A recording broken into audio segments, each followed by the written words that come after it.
എനിക്ക് ശിക്ഷ കിട്ടുമോ റസൂലേ എന്ന് അല്ലാഹുവിന്റെ റസൂലിനോട് വന്ന് പറയേണ്ടി വന്നപ്പോ ഇവരൊക്കെ ഈ തൗഹീദിന് വേണ്ടി ഇത്രമാത്രം പ്രയാസങ്ങൾ സഹിച്ചപ്പോ ഉണ്ടോ മനസ്സിന്റെ കോട് ലവലേശം സ്നേഹമുണ്ടോ? ആ റസൂലിന്റെ പാദം നമ്മൾ മനസ്സിലാക്കിയിട്ടുണ്ടോ? അല്ലാഹുവോട് മാത്രം പ്രാർത്ഥിക്കാനായി നമ്മൾ തയ്യാറുണ്ടോ? ഈ മൗലിദിലെ മുഴുവൻ നേരെ വിപരീതല്ലേ? ബദറിന്റെ ആശയം എന്താ? ബദർ മൗലിദ് നിങ്ങൾ നോക്കിയാൽ ആ ബദരീങ്ങളുടെ ആശയങ്ങൾക്കെതിരല്ലേ? നിങ്ങൾ ആലോചിക്കണം, ബദരീങ്ങളുടെ ആശയങ്ങൾക്കെതിരാണ്. ബദരീങ്ങളെ പഠിപ്പിച്ച തൗഹീദ എത്ര സ്ഥലങ്ങളിൽ നിങ്ങൾക്ക് കാണാം അല്ലേ? ഏറ്റവും കൂടുതൽ ബദരീങ്ങളെ കച്ചവടത്തിന് വേണ്ടി പറയാതിരിക്കാൻ ഒരു നിർവാഹമില്ല. ബദരീങ്ങളെ ലാ ഇലാഹ ഇല്ലല്ലാഹ്ക്ക് വേണ്ടി ഇറങ്ങി തിരിച്ചവരാ. തങ്ങളുടെ മക്കളുണ്ട് വീട്ടിലെ അല്ലേ? നമ്മുടെയൊക്കെ കണ്ണിന് ആനന്ദം നൽകുന്ന നമ്മുടെ പിഞ്ചോമന മക്കളെ വിട്ടുകൊണ്ട് ഗൾഫ് പോകാൻ വരെ മടി കാണിക്കുന്ന എത്ര ആളുകളുണ്ട്. കാരണം അവര് നമ്മുടെ കണ്ണിനൊരു കുളിർമയാണ്. എന്നാൽ ആ മക്കളെപ്പോലും വീട്ടിലാക്കിക്കൊണ്ട് ബദറിന്റെ രണാങ്കണത്തിലേക്ക് ജീവൻ പോലും അർപ്പിക്കാൻ തയ്യാറായ ബദരീങ്ങൾ സമൂഹം പഠിച്ചിട്ടുണ്ട്. നിങ്ങൾ ചോദിക്കുന്ന നാട്ടിൽ ഒരാളോട് ബദരീങ്ങളെ കുറിച്ച് എന്തെങ്കിലും അറിയോ? ഒന്നും അറിയില്ല. ഖുർആനിൽ എന്തെങ്കിലും പറഞ്ഞറിയോ? ഒന്നും അറിയില്ല. പിന്നെ എന്തേ അറിയാ? നോമ്പ് 17 ബദരീങ്ങൾ ആണ്ട, അന്ന് നല്ലൊരു ഭക്ഷണം ഉണ്ടാക്കണം, അന്ന് ബദർ മൗലിദ് ചൊല്ലണം എന്നല്ലാതെ ബദരീങ്ങളെ കുറിച്ച് ഖുർആനിന്റെ 3-ാമത്തെയും സൂറത്ത് ആലി ഇംറാനിന്റെ 121 മുതലുള്ള ആയത്തുകളിൽ അള്ളാഹു പറഞ്ഞത് പഠിച്ചിട്ടില്ല. അത് സമൂഹം മനസ്സിലാക്കിയിട്ടില്ല. അത്രമാത്രം വരുന്ന അപകടങ്ങൾ ഉണ്ടായിപ്പോയില്ലേ?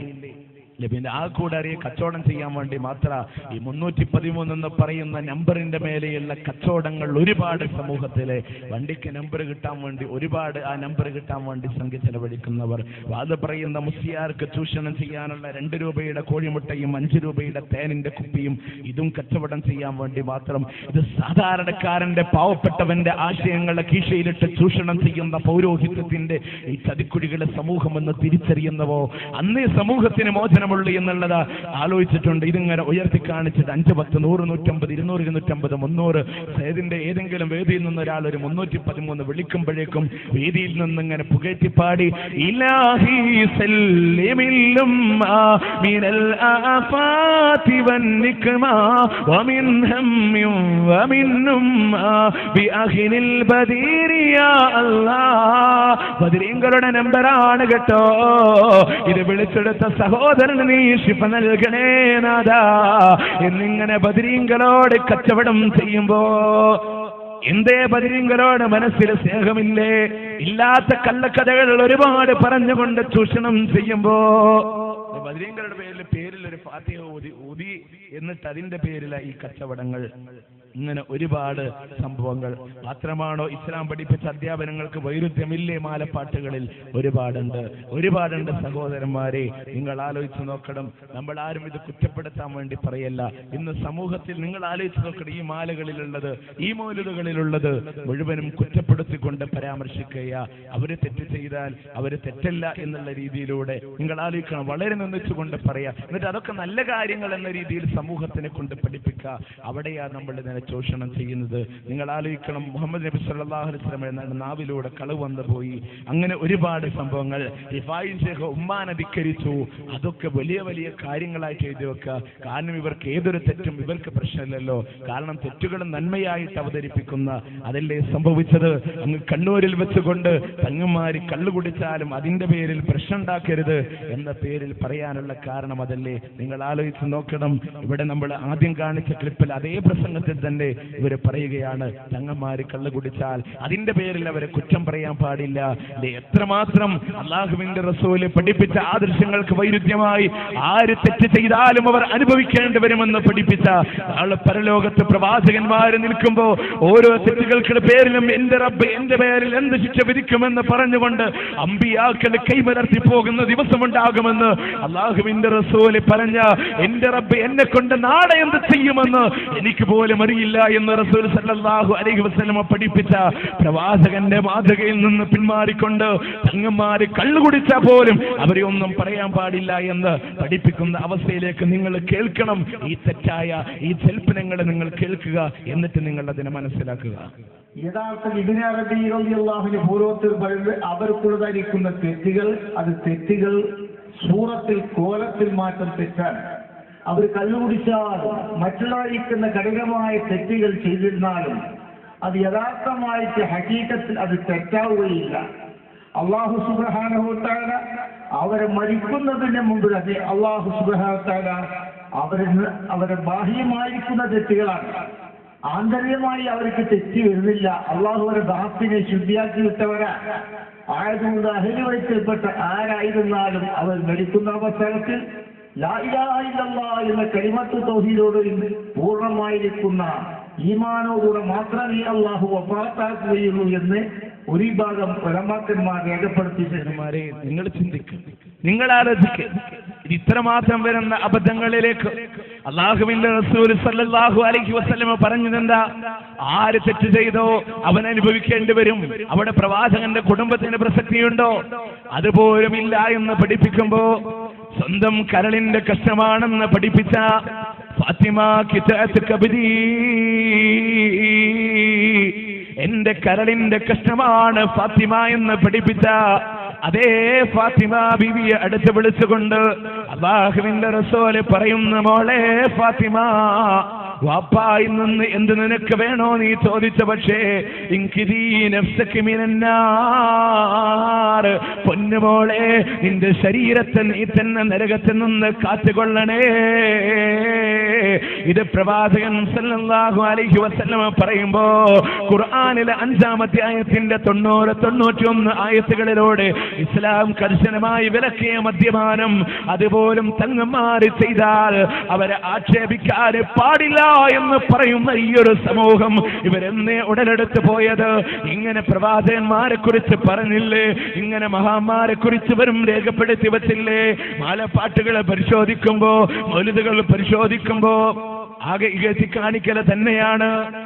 ഡിഫൈൻഷയുടെ ഒരു കറാമത്ത് പറയേണ്ടത് എന്താണെന്നറിയോ? ഒമ്മാനധിക്കരിച്ചു വന്ന വലിയ കറാമത്ത് 6 മാസം മുതൽ തുടങ്ങുന്നുണ്ട്. എന്താ? ഗർഭം വായത്തിൽ ജനിച്ചാറാം മാസത്തിൽ ഗുണമുള്ളതായറ് ആരെന്ന് കേട്ടോവർ, മകനോ മകളോന്ന് ചോദിച്ച നേരത്ത് മകനാണ് അഹ്മദ് കബീറെന്ന് ചെന്നോവർ. ഗർഭം വയറ്റിലുണ്ടായപ്പോ 6-ാം മാസം ഉമ്മ ചോദിക്കുകയാണ്, വയറ്റിലുള്ളത് ആണാണോ പെണ്ണാണോ? ഉടനെ തന്നെ വയറ്റെന്ന് മറുപടി ആണാണ്. പേര് അഹ്മദ് കബീറാണെന്ന് മറുപടി പറയുന്നു. ഇനിയോ 6 മാസം കഴിഞ്ഞ് 10ഓടടുത്തു. പ്രസവത്തിനുള്ള സമയമായി റിഫായി ശേഖ് പുറത്തിറങ്ങുന്നില്ല. അല്ലാഹുമായിട്ടുള്ള മത്സരമാണ്. ചോദിക്കുന്നു, അടിമാധോനിയാവിൽ ഇറങ്ങുവാനായിട്ട് അള്ളാന്റെ കേട്ടോരേ മോഷിന്തോവർ. അടിമ ദുനിയാവിൽ ഇറങ്ങാനായിട്ട് അള്ളാഹുടെ കൽപ്പന വന്നപ്പോ ഏകൽ കേട്ടാരേ മുഷിന്തോവർ. അള്ളാഹുടെ ഏകൽ കേട്ടപാട് മനസ്സിലാകെ പ്രശ്നമായി. എന്നിട്ടോ പറയുന്നു, ഞാനിനി പുറത്തിറങ്ങില്ല. അള്ളാഹു പറയുന്നു, റിഫായി പുറത്തിറങ്ങ്. റിഫായി ശേഖ് പറയുന്നു, ഞാൻ ഇറങ്ങില്ല, പിന്നെന്ത് വേണം? സ്വർഗം എനിക്കും എൻ പയ്യാൽ തുടർന്നോർക്കും സുഖത്തോടെ തന്നാലിറങ്ങാം ഞാനെന്നോവർ. സ്വർഗം എനിക്കും എൻ പയ്യാലെ തുടർന്നോർക്കും സുഖത്തോടെ നൽകിയാൽ ഞാൻ ഇറങ്ങാം. അവർക്കന്ന് 4 സ്വർഗം കൊടുത്താരേ അടിമാധോനിയാവിൽ പിറന്ന് വളർന്നോവർ. അള്ളാഹു അങ്ങനെ 4 സ്വർഗം കൊടുത്തു. ഇനിയോ നിങ്ങൾ ആലോചിക്കും, നമ്മളൊക്കെ ജീവിക്കുന്നത് എന്തിനാ? നമുക്ക് സ്വർഗം ലഭിക്കാൻ വേണ്ടിയിട്ടാ. എന്നാൽ റിഫായി ശൈഖിന് സ്വർഗം കിട്ടിയപ്പോ അത് അദ്ദേഹം എന്ത് ചെയ്തു എന്നോ? തനിക്കും തന്റെ മുരീദന്മാർക്കും കൂടെ വാങ്ങിയ സ്വർഗം അത് അദ്ദേഹം ഒരു തോപ്പിന് വേണ്ടി വിറ്റുകൊടുക്കുന്നു. ഇസ്മായിൽ എന്നോരിൽ ചോദിച്ചൊരു തോപ്പ് ആയതിലേക്ക് തേരുമോന്ന് കേട്ടോവർ. ദുനിയാവിലുള്ള മോദലെന്നിൽ വേണ്ടെന്ന് ദുഷ്ടമായി 4 സ്വർഗം കൊടുത്തവർ.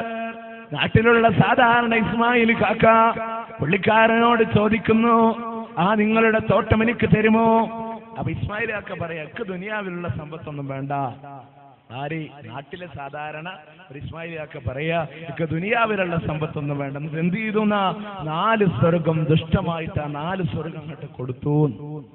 ഇല്ലേ?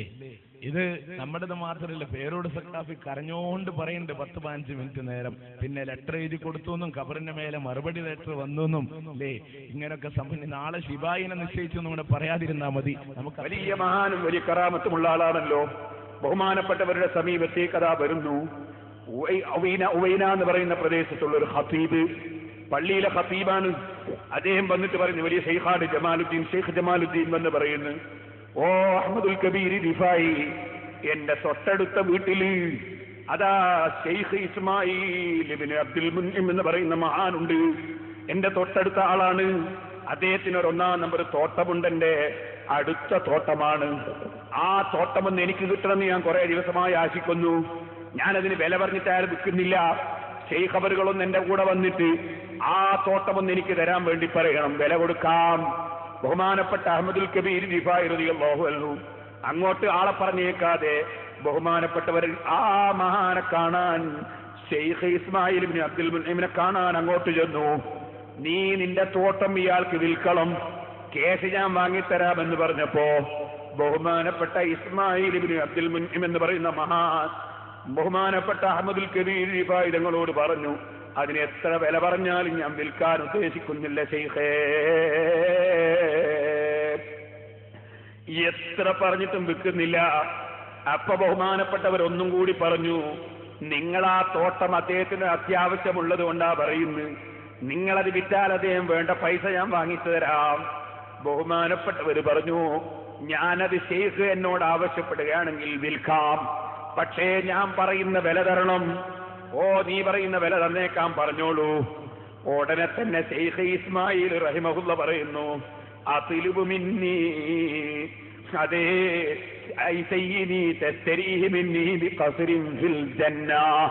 സ്വർഗത്തിൽ എനിക്കൊരു മാളിക വില തരണം. ദുന്യാവിലെ പണം എനിക്ക് വേണ്ട, സ്വർഗത്തിൽ എനിക്കൊരു മാളിക വില തരണം. അതിന് നിങ്ങൾ തയ്യാറുണ്ടെങ്കിൽ തരാം. ഇസ്മായിലെന്നോരിൽ ചോദിച്ചോരു തോപ്പ് അയേവിലേക്ക് തരുമോന്ന് കേട്ടോവർ, ദുന്യാവിലുള്ള മുതലെന്നിൽ വേണ്ടാന്ന് ദുഷ്കരമായി 4 സ്വർഗം കൊടുത്തോവർ. അതേ റിഫായി മാലയിൽ നിങ്ങൾക്ക് കാണാം ഈ സംഭവത്തിന്റെ സൂചന. അങ്ങനെ ബഹുമാനപ്പെട്ടവർ പറഞ്ഞു, ദുന്യാവിലൊന്നും വേണ്ട, തോട്ടം ഞാൻ വിൽക്കാൻ പറ്റിയ സ്വർഗത്തിൽ മാളിക തരണം.